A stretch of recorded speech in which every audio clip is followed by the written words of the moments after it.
Thank you so much for joining us. I've got Jeff with me today, and we're going to be talking about data strategy and some of the roles that make that data strategy work within an organization.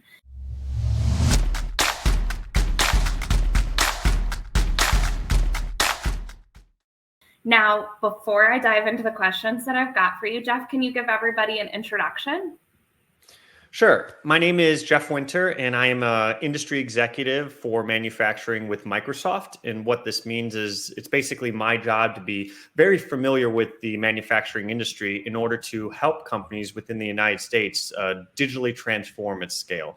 One of the things that kind of makes me unique and successful at this is I'm very active within the industry. I participate in a lot of associations and groups to help share my knowledge with the industry as well as learn myself. Great. Thanks so much for joining us. And, you and I met via LinkedIn and interacting there kind of on the idea of digital transformation. And then the conversation topic that we've got today actually comes from a LinkedIn post that I reached out to you about to say, like, hey, let's have a chat and dive into this, because I think there's more than just what's here in the post kind of conversation headed around it.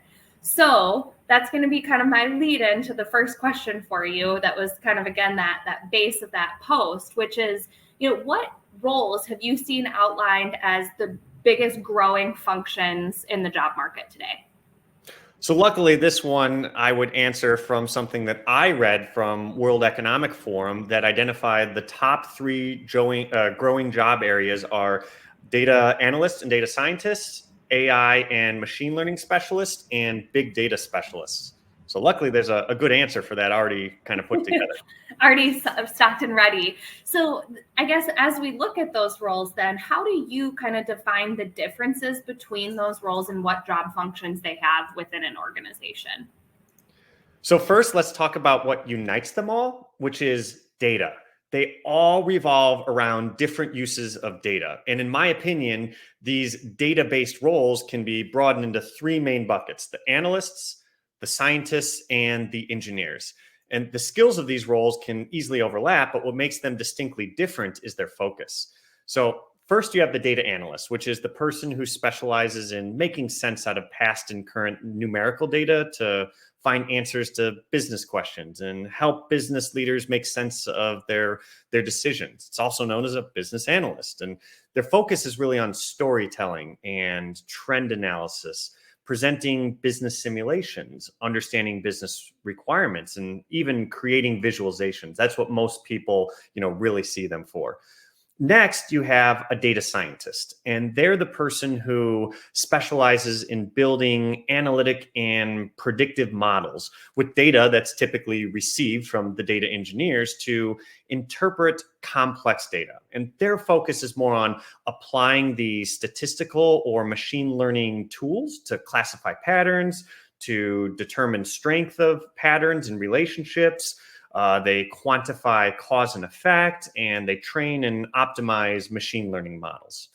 And then lastly, you have the data engineer, who's the person that specializes in building, testing, and optimizing and maintaining the entire data ecosystems that allow data scientists and analysts to perform their work. So their focus is on designing the big data infrastructure and preparing it to be analyzed, and building complex queries to create things called pipelines, and they cleaning data sets, and they're arranging problems typically given by the data scientist in the program system.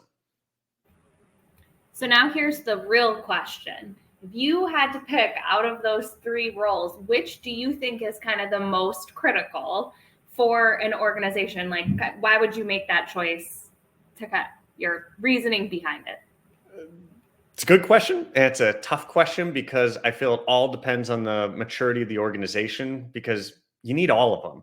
So which do you start with? Well, pick the one that you have the weakest area, or you can make the biggest impact. If I were forced to have to pick one right away, I would probably just say data analyst, because it's the one that's closely linked, or most closely linked, to the business, and they can start making the biggest impact just right away.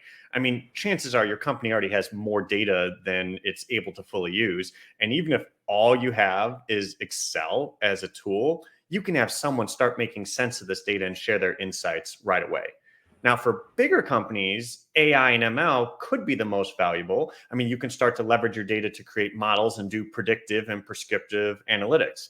But all these depend on the company's data strategy. You can't really take advantage of any of the three of those roles if you don't have data or have the wrong data. So, going off of that, I'm not going to let you go. You dropped the idea of data strategy. So, what advice do you have for organizations as they're working through, if they're just getting started with that data strategy? What tips or tricks do you have for them to keep in mind as they're going through that process? Another good question. I'm going to admit I'm still learning on this one as well. There are a ton of guides out there that break down useful elements to be a part of a good data strategy. And the big three that I've really taken away that you should include is, one is data governance strategy. So this is about making sure that you understand your people and your processes, everything from decisions, policies, and standards. That's a big part, data governance. The next is you need to have your data management strategy as part of this, which is really about the data itself and the technology you use. So this includes data storage, data architecture, data quality, reference and master data. And then lastly, you have your data analytics strategy. So this is also about data and technology, but it's about the use of the data and the tools and methods to link how the data will actually be used to support the business decisions. But in order to get there, there are two critical things you really have to understand before you even really build out your data strategy. First, you need to understand your current state. Where does all the data that you have currently live? When do you use data to answer questions? How are you currently getting the answers to your data questions? So larger companies, there could be hundreds, if not thousands of black op groups or shadow IT groups running under the radar for collecting and reporting of data. Or what I recently heard is called as the gossip network, where you have your data come from a guy you know, or you just kind of go ask someone around in the company and you don't really know how it's collected, but they just provide you to the data. And that's painful organizationally because most people don't really know what's happening in the real world in their company. What data is actually there, how it's being generated, how it's being reported. They're just kind of getting things, and some get them in, weeks, some take months, some are guesses. And so this means there's a big gulf between the IT and the business side of the organization. So do you know that according to Forrester, 88% of data is ignored by the businesses, the different businesses within an organization? And according to Forbes, only 14% of companies have data widely acceptable to all employees.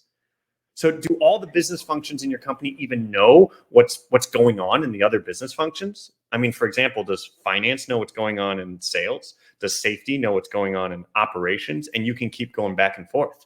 How many different decisions are you making that are not based off data? So having a good handle on your current situation is critical to make the right investment to where you want to go. Now, the second big one is you need to determine and articulate the objective of your data strategy. Why are you doing it? So is it to empower employees? Is it to engage with new customers or just your existing customers? Is it to optimize operations? Or it could be to transform your products and your development life cycles, or something completely different.